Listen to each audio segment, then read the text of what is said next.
السلام علیکم، میرا نام ہے شویتا۔ السلام علیکم، میرا نام ہے اندر اور آپ سب کا سواگت ہے ہمارے چینل میں۔ ابھی ہم محمد سب کے لیے کا ایپیسوڈ 11واں دیکھنے والے ہیں، آئیے دیکھتے ہیں۔ السلام علیکم دوستو، کیسے ہو؟ امید ہے کہ سب خیریت سے ہوں گے۔ اللہ آپ لوگوں کو ایسے ہی خوش رکھے۔ سرکار دو عالم صلی اللہ علیہ وسلم کی پوری زندگی پر بننے والی ویڈیو سیریز جس کا نام محمد سب کے لیے ہیں صلی اللہ علیہ وسلم، اس کا یہ 11واں حصہ یعنی پارٹ 11 ہے۔ تھوڑا ہم ریکیپ کر لیتے ہیں کہ ہم نے 10ویں حصے میں کیا سنا۔ ہم نے 10ویں حصے میں سنا کہ مکہ میں ایک بہت مالدار اور نیک اور پاک باز خاتون تھی جن کا نام خدیجہ تھا۔ انہوں نے اپنا تجارتی مال یعنی بیچنے کے لیے مال آپ صلی اللہ علیہ وسلم کو دیا اور آپ اس سامان کو لے کر ملک شام تجارت کی غرض سے گئے اور ملک شام کے سرحدی شہر بصرہ میں آپ نے پڑاؤ ڈالا۔ وہاں پر ایک سوکھے درخت کے نیچے آپ آرام کرنے کے لیے اور ٹیک لگانے کے لیے بیٹھے ہی تھے کہ وہ درخت ہرا ہو گیا۔ اس کے قریب ہی ایک گرجا گھر، ایک کنیسہ تھا۔ وہاں پر ایک بوڑھا راہب نستورا رہا کرتا تھا۔ اس نے جب آپ کو دیکھا تو آپ کو پہچان لیا اور اسی وقت پیشن گوئی کی کہ یہ آخری نبی ہے، نبی آخر الزماں ہے۔ اس کے بعد آپ صلی اللہ علیہ وسلم نے شام کے بازار میں اپنی ایمانداری، امانت داری، دیانت داری کے وہ جھنڈے گاڑے اور ایسی بہترین انداز میں آپ نے تجارت کی، ویوہار کیا، معاملات کیے کہ لوگ دنگ رہ گئے۔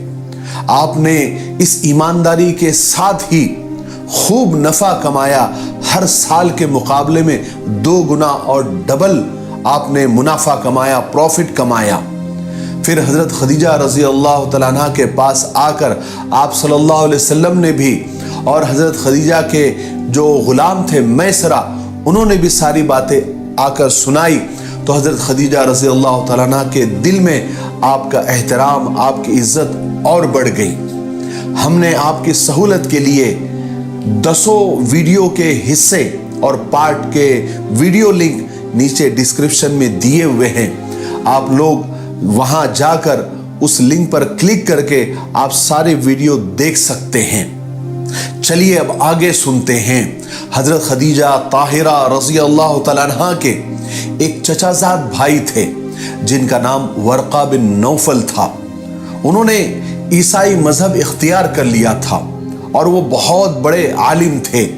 ایک دفعہ حضرت خدیجہ رضی اللہ تعالیٰ عنہ اپنے چچا زاد بھائی کے پاس ملنے کے لیے گئی اور حضور پاک صلی اللہ علیہ وسلم کی یہ ساری باتیں بتائی جو انہوں نے میسرہ کی زبانی سنی تھی اور خود انہوں نے اپنی آنکھوں سے بھی وہ سب باتیں اور وہ سب منظر دیکھا تھا۔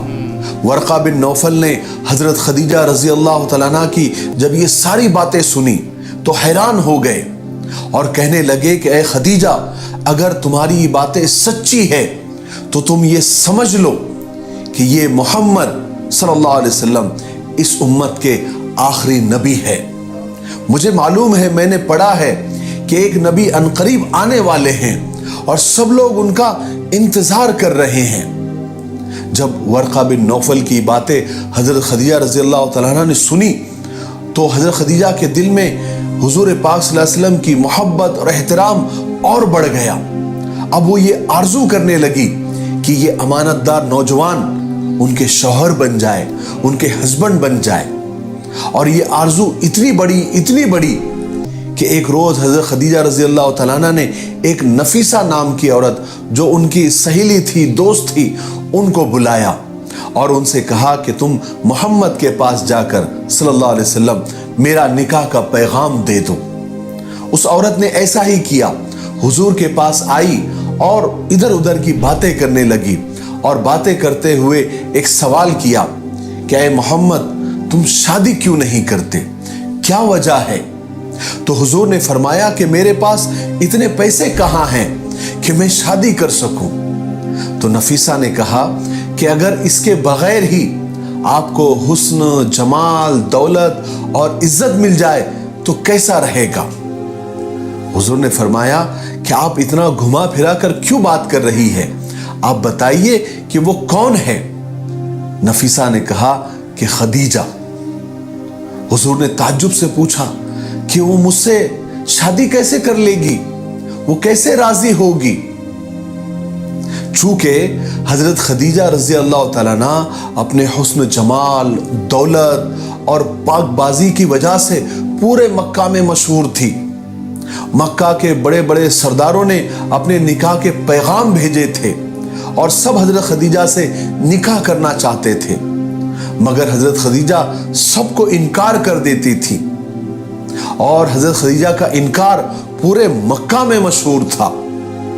اسی وجہ سے حضور پاک صلی اللہ علیہ وسلم کو یہ خیال ہوا کہ جب وہ ہر ایک کو انکار کر دیتی ہے تو مجھ سے کیسے راضی ہوگی؟ تو نفیسہ نے آپ کی باتوں سے ساری چیزوں کا اندازہ لگا لیا، آپ کے خیال کا اندازہ لگا لیا، آپ کے ارادے کا اندازہ لگا لیا۔ اس کے بعد نفیسہ حضرت خدیجہ کے پاس آئی اور ساری باتیں بتا دی اور کہا کہ محمد راضی ہے صلی اللہ علیہ وسلم۔ اس وقت آپ کی عمر صرف 25 سال تھی۔ آپ اپنی سچائی، امانت داری کی وجہ سے سارے مکہ میں کیا، سارے عرب میں امین یعنی امانت دار کے لقب سے مشہور تھے۔ آپ کبھی بتوں یا شراب کے پاس نہیں جاتے تھے بلکہ ان سے نفرت کرتے تھے۔ حالانکہ اس وقت مکہ میں ہر طرح کی برائیاں پھیلی ہوئی تھی، شر پھیلا ہوا تھا، مگر آپ ان سے دور الگ تھلگ ہی رہا کرتے تھے۔ یہی وجہ تھی کہ ہر چھوٹا بڑا امیر غریب آپ کی عزت کرتا تھا۔ ان سب خوبیوں کے علاوہ آپ خود انتہائی خوبصورت اور خوبصورت نوجوان تھے۔ آپ کا قد درمیانہ تھا، نہ لمبا نہ چھوٹا، بڑا سا سر، گہرے کالے رنگ کے بال، کماندار بالوں سے بھری ہوئی ابرو، کھلی ہوئی پیشانی، بڑی بڑی آنکھیں جن کے کناروں پر ہلکی سرخی یعنی لالی کی جھلک تھی، جن کی وجہ سے آنکھوں کی خوبصورتی اور بڑھ گئی تھی، سیاہ اور لمبی لمبی پلکیں، ابری ہوئی کھڑی ناک اور خوبصورت ایک جیسے دانت جن میں ہلکے ہلکے گیپ تھے، گھنی اور خوبصورت داڑھی، اونچی گردن، چوڑا سینہ، چوڑے ہاتھ اور چوڑی ہتھیلیاں، بھری بھری ہتھیلیاں اور تلوے، اور کھلتا ہوا گندمی رنگ۔ آپ تیز اور جمے ہوئے قدموں سے چلتے تھے اور جسم مبارک آگے کی طرف جھکا ہوا رہتا تھا۔ آپ کے چہرے پر ایسی نرمی اور ملائمت رہتی تھی جو ہر دیکھنے والے کو اپنی طرف کھینچ لیتی تھی۔ آپ خوشامد اور جھوٹی تعریفوں سے ہمیشہ دور رہتے تھے، نفرت کرتے تھے، صرف سچی بات ہی زبان پر لاتے تھے، مگر آپ کی باتوں میں ایسی مٹھاس اور ایسی محبت ہوتی تھی کہ ایک دفعہ ملنے والا ہمیشہ کے لیے آپ کا شیدائی اور عاشق ہو کر رہ جاتا تھا۔ اسی کے ساتھ آپ کے نگاہوں میں سچائی اور بزرگی کی ایسی عظمت ہوتی تھی جو بڑے بڑے سرکشوں کو مرعوب کر دیتی تھی۔ آپ کے ہر انداز میں ایسا وقار، ایسی سنجیدگی ہوتی تھی کہ آپ کو ملنے والا آپ کے اخلاق کے ساتھ ساتھ آپ کی عظمت کا بھی قائل ہو کر رہ جاتا تھا۔ یہی وجہ تھی کہ حضرت خدیجہ آپ کی شیدائی ہو گئی تھی۔ یہی وہ خدیجہ تھی جس سے بڑے بڑے قریش کے سرداروں نے شادی کرنی چاہی تھی، نکاح کے پیغام بھیجے تھے، مگر وہ صاف انکار کر دیتی تھی۔ اس کا انکار تو سارے مکہ میں کیا سارے عرب میں مشہور تھا، مگر اب وہی خدیجہ حضور کو خود اپنا رشتہ بھجوا رہی تھی۔ بہرحال جب رشتے کی بات پکی ہو گئی، دن تاریخ پکی ہو گئی، تو حضور پاک صلی اللہ علیہ وسلم اس طے وقت پر اپنے چچاؤں کے ساتھ حضرت خدیجہ کے گھر تشریف لے گئے۔ چچا ابو طالب نے نکاح پڑھایا اور اس طریقے سے قریش کی یہ خدیجہ طاہرہ اب قریش کی ہی امین سے بیاہی گئی، یعنی آپ کی شادی حضور پاک صلی اللہ علیہ وسلم سے ہو گئی۔ یہ نکاح ملک شام کے سفر کے 2 مہینے 25 دن کے بعد ہوا۔ نکاح کے وقت آپ کی عمر 25 سال کی تھی اور حضرت خدیجہ کی عمر 40 سال تھی، اور مہر میں 20 اونٹ طے ہوئے، اور ایک دوسری روایت کے مطابق مہر 12.5 اوقیہ طے ہوئی۔ ایک اوقیہ 40 درم کا ہوتا تھا، یعنی 500 درم مہر طے ہوا۔ اب تک حضور پاک صلی اللہ علیہ وسلم چچا ابو طالب کے ہی گھر میں رہتے تھے، مگر نکاح کے بعد آپ صلی اللہ علیہ وسلم وہی یعنی حضرت خدیجہ رضی اللہ تعالیٰ عنہا کے گھر میں رہنے لگ گئے۔ شادی کے بعد حضرت خدیجہ رضی اللہ تعالیٰ عنہا کی زندگی کا سب سے بڑا مقصد یہی تھا کہ آپ صلی اللہ علیہ وسلم خوش رہے اور آرام سے رہے۔ چونکہ حضور پاک صلی اللہ علیہ وسلم کو تنہائی اور سکون پسند تھا، ایسی جگہ جہاں شور اور ہنگامہ نہ ہو، چلا پکار نہ ہو، تو حضرت خدیجہ رضی اللہ تعالیٰ عنہ اپنی طاقت بھر اس بات کا خیال رکھتی تھی اور کوشش کرتی تھی کہ حضور پاک صلی اللہ علیہ وسلم کو کوئی بھی اور کسی بھی قسم کی کوئی تکلیف نہ ہو۔ اور حضرت خدیجہ رضی اللہ تعالیٰ عنہ نے ایک بہت بڑا کام کیا کہ اپنی ساری مال و دولت حضور کے قدموں میں ڈال دی، یعنی حضور پاک صلی اللہ علیہ وسلم کو اپنا سارا مال و جائیداد و دولت وقف کر دیا۔ مگر حضور پاک صلی اللہ علیہ وسلم نے کبھی حضرت خدیجہ رضی اللہ تعالیٰ عنہ کے مال پر نظر نہیں رکھی، نہ ہی کبھی اسے استعمال کیا، بلکہ آپ نے یہ کیا کہ اب تک ساری محنت اور سارا کاروبار حضرت خدیجہ کیا کرتی تھی، شادی کے بعد آپ بھی اس کاروبار میں ہاتھ بٹانے لگے، بلکہ سارا انتظام آپ نے سنبھال لیا، اور آپ نے امانت داری، دیانت داری، ایمانداری کے ساتھ ایسا کاروبار کیا، ایسا ویوہار کیا، ایسے معاملات کیے کہ اس کاروبار میں خوب برکت ہونے لگی اور پروفٹ اور نفع کئی گنا بڑھ گیا۔ اور حضور پاک صلی اللہ علیہ وسلم حضرت خدیجہ کے ساتھ بہت اچھا معاملہ کیا کرتے تھے۔ آپ حضرت خدیجہ کے پورے حقوق ادا کیا کرتے تھے۔ حالانکہ آپ کو تنہائی پسند تھی، لیکن آپ وقت نکال کر اپنی چہیتی بیوی حضرت خدیجہ کے پاس آ کر بیٹھتے تھے، وقت دیتے تھے، ان کے ساتھ وقت گزارتے تھے، ان سے باتیں کرتے تھے، ہلکی پھلکی ہنسی مذاق بھی کیا کرتے تھے، اور کاروبار کے بارے میں رائے مشورہ بھی کیا کرتے تھے، اور حضرت خدیجہ کو یعنی اپنی بیوی کو بہت اہمیت دیتے تھے، بہت عزت دیتے تھے۔ اگرچہ اس وقت سارے عرب میں بت پرستی پھیلی ہوئی تھی، خاص کر کے بیت اللہ میں سینکڑوں بت رکھے ہوئے تھے، لیکن اتنی ساری بت پرستی کے باوجود عربوں میں بیت اللہ کی یعنی کعبے کی عزت آج بھی بہت زیادہ تھی۔ وہ کعبے کی بہت زیادہ عزت کرتے تھے، اللہ کا گھر سمجھتے تھے، اس کا طواف کرتے تھے۔ بیت اللہ حضرت ابراہیم علیہ السلام نے تعمیر کیا تھا، یعنی اس کو بنایا تھا، جیسے ہم نے پچھلے ویڈیو میں اس کی ساری تفصیل آپ کو بتائی تھی۔ کعبہ کو بنائے ہوئے اب ہزاروں سال بیت گئے تھے، اور اتنا بڑا وقت گزرنے کی وجہ سے کعبے کی دیواریں بہت زیادہ خراب اور کمزور ہو گئی تھی۔ پھر اسی زمانے میں ایک سیلاب بھی آ گیا، اور کعبہ چونکہ نیچے کی طرف میں ہے یعنی گڑھے میں ہے، تو اس کی وجہ سے پہاڑوں کا سارا پانی کعبے میں جمع ہو گیا۔ اسی وجہ سے کعبے کی دیواریں اور زیادہ کمزور اور خراب ہو گئی، یہاں تک کہ کعبے کی دیواریں گرنے کا لوگوں کو ڈر لگنے لگا۔ اس لیے مکہ والوں کو سخت فکر ہوئی، انہوں نے بیٹھ کر مشورہ کیا اور یہ طے کیا کہ کعبہ کو شہید کر کے دوبارہ اس کی تعمیر کرنی چاہیے۔ پھر اتفاق رائے سے یہ طے ہو گیا کہ کعبے کو شہید کیا جائے گا اور اس کو دوبارہ تعمیر کیا جائے گا، اور اس بار کعبے کی دیواریں ذرا اونچی بنائی جائے گی اور اس پر چھت بھی ڈالی جائے گی، کیونکہ پہلے کعبے کو چھت نہیں تھی، اور اندر جانے کا دروازہ چھوٹا اور اونچا بنایا جائے گا تاکہ اس کی حفاظت ہو سکے اور سیڑھی لگا کر جانا پڑے۔ پھر آخر سب نے مل کر یہ طے کر دیا کہ اب کعبے کو شہید کر کے دوبارہ بنایا جائے۔ کعبے کی تعمیر مکہ والوں کے لیے بہت عزت اور خوش نصیبی کی بات تھی، اس لیے ہر شخص اس میں حصہ لینا چاہتا تھا۔ اس لیے انہوں نے مل بیٹھ کر یہ طے کیا کہ چاروں دیواروں کا کام الگ الگ خاندان کو بانٹ دیا جائے.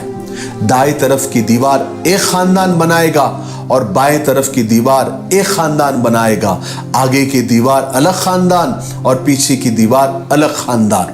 اس طرح انہوں نے سارے کام تقسیم کر لیے تاکہ کوئی جھگڑا نہ ہو, فساد نہ ہو. اس طرح پورے جوش اور خروش کے ساتھ کعبے کا کام شروع ہوا. پہلے اینٹیں اور پتھر لانے کا کام شروع ہوا. اس وقت حضور پاک صلی اللہ علیہ وسلم کی عمر 35 یعنی 35 سال کی تھی.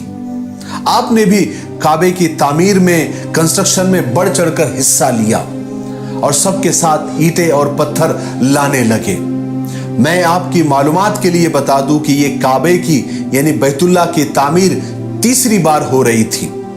سب سے پہلے حضرت آدم علیہ السلام نے اس کی تعمیر فرمائی تھی, کیونکہ حضور پاک صلی اللہ علیہ وسلم خود فرماتے ہیں ایک حدیث پاک میں کہ حضرت جبرائیل علیہ السلام حضرت آدم کے پاس آئے اور بیت اللہ کی تعمیر یعنی کعبہ بنانے کا حکم دیا. جب حضرت آدم علیہ السلام نے کعبہ بنا دیا تو حکم ہوا کہ اس کا طواف کرو, اور ارشاد ہوا کہ اے آدم تم پہلے انسان ہو اور یہ خدا کا پہلا گھر ہے جو لوگوں کی عبادت کے لیے بنایا گیا ہے. پھر حضرت آدم علیہ السلام کے بعد نوح علیہ السلام کے زمانے میں طوفان آیا, پانی کا طوفان آیا, تو بیت اللہ کا نام و نشان بھی باقی نہیں رہا. پھر حضرت ابراہیم علیہ السلام کے زمانے میں دوبارہ بیت اللہ کی تعمیر کا حکم ہوا. چونکہ نام و نشان باقی نہیں تھا, اس لیے حضرت جبرائیل علیہ السلام نے خود آ کر وہ نشانات بتائے, اور حضرت ابراہیم اور حضرت اسماعیل علیہ السلام نے کعبے کی دوبارہ تعمیر کی, جس کا قصہ ہم نے اسی سیریز کے پہلے ویڈیو میں تفصیل سے سن لیا. اب یہ جو تعمیر ہو رہی تھی یہ تیسری بار تھی جب کعبے کی تعمیر ہو رہی تھی, اس کا کنسٹرکشن ہو رہا تھا. اور یہ جان لو کہ یہ آپ صلی اللہ علیہ وسلم کی عمر اس وقت 35 سال کی تھی, 35 ایئرز کی تھی. ٹھیک ہے, آج کے لیے اتنا کافی ہے, اس لیے ہم یہیں پر رک جاتے ہیں کیونکہ ویڈیو کافی لمبا ہو رہا ہے. ہم آنے والے 12ویں حصے میں آپ کو بتائیں گے کہ کعبے کی تعمیر کے وقت کیا کیا مسائل پیش آئے, کیونکہ کوئی کعبہ شہید کرنے کو تیار ہی نہیں تھا. پھر اس کے بعد جیسے تیسے شہید کر کے کعبے کی تعمیر ہوئی. پھر اس کے بعد حجر اسود رکھنے کا مسئلہ آیا, ایک بہت بڑا جھگڑا ہوا. پھر اس میں آپ صلی اللہ علیہ وسلم نے کتنا بڑا رول ادا کیا, یہ بھی ہم آپ کو 12ویں حصے میں انشاءاللہ تفصیل سے بتائیں گے. تب تک تھوڑا انتظار کریں اور آپ اپنے وعدے پر قائم رہیں. ان سیریز کے ویڈیو کو محمد سب کے لیے صلی اللہ علیہ وسلم, ان ویڈیوز کو آپ زیادہ سے زیادہ شیئر کریں, خاص کر کے نوجوانوں میں, تاکہ وہ آپ صلی اللہ علیہ وسلم کی زندگی کو اور آپ صلی اللہ علیہ وسلم کو قریب سے جانیں. یہ آپ کے لیے صدقہ جاریہ ہوگا. مجھے امید ہے کہ آپ ایسا کر رہے ہیں اور آئندہ بھی آپ ایسا کریں گے. ٹھیک ہے, میرے لیے, پوری امت کے لیے اور پوری انسانیت کے لیے خیر اور بھلائی کی دعا کرتے رہیں. السلام علیکم ورحمۃ اللہ وبرکاتہ. السلام علیکم. چلو تو ابھی ایک جرنی اسٹارٹ, جرنی تو کب سے شروع سے اسٹارٹ ہے, تو شادی والی. تو ابھی کیسے ان کو رشتہ گیا. اینڈ بٹ نا بس میں ایکچولی اپنے ہر ویڈیو میں بولتے ہیں جو بولتے ہیں نا پکچرائزیشن ہوتا ہے دماغ میں, جب انہوں نے بولا نا وہ بڑی بڑی آنکھیں, لال ساتھ لال ساتھ, یہ سب چیز میں نے ازیوم کر رہی ہوں کہ اوکے ایسا. پھر پکچرائزیشن وہ اپن بولتے نا ایسا امیجن کر رہی تھی وہ لائک کیسے کیسے دکھ رہے ہو گئے. بڑا کہ شادی کا قصہ بھی ہو گیا, اس میں بھی وہ کیسے بولتے نا انوالو تھے میرڈ لائف میں, پھر بزنس میں بھی کیسے انوالو تھے, وہ سب بتایا گیا ہے. پھر ابھی کعبے کی سٹوری آ گئی واپس سے, کہ واپس سے شہید کر کے واپس سے بنایا گیا, کہ کافی کمزور ہو گئی تھی, کیونکہ وہاں پہ بولتے نا نیچرل کلیمٹیز ہو گئی آف کورس, جس سے پانی بھر گیا وہاں پہ, تو اس سے کافی کمزور ہو گئی تھی. بٹ یار بہت اچھے سے نا ہم کو اچھے سے سب معلوم پڑ رہا ہے, ایک دم ڈیٹیل میں بتا رہے ہیں, بہت اچھا ہے. میرے کو وہ بھی چیز اچھی لگی جہاں پہ انہوں نے یہ بھی کہا نا کہ اگر اتنے سارے پیسے, جویلری, سب کچھ ہے, بھی انہوں نے ان پہ ہاتھ نہیں رکھا. انہوں نے وہ چیز سوچی کہ میں کاروبار کر دوں, وہ کاروباری کیا انہوں نے بڑھایا ہے, اور لائک بولتے نا, تو وہ چیز زیادہ اچھی لگی مجھے. کہ ورنہ لائک بہت بہت اچھا لگا مجھے. بہت بڑھیا ایک دم. بولتے نا جو بھی ابھی آگے کا دیکھنا ہے. کابل یہ بولتے ہیں چھوٹا ویڈیو ہو گیا, ہم ایسے سوچتے ہیں. ایکچولی ہے ٹیکنیکلی 18 منٹ کا ویڈیو چھوٹا نہیں ہوتا تو میرے کو تو پتا بھی نہیں تھا, لیکن وہی جب انٹرسٹنگ ہوتا ہے, سمجھ آتا ہے, تو پھر وہ ویڈیو چھوٹے لگتے ہیں ہمیں. جی صحیح کہا آپ نے. تو گائز ایسے ہی ہم ویڈیوز کرتے رہیں گے, تب تک ویڈیو کو like, subscribe, share, comment, click on the bell icon. Bye bye.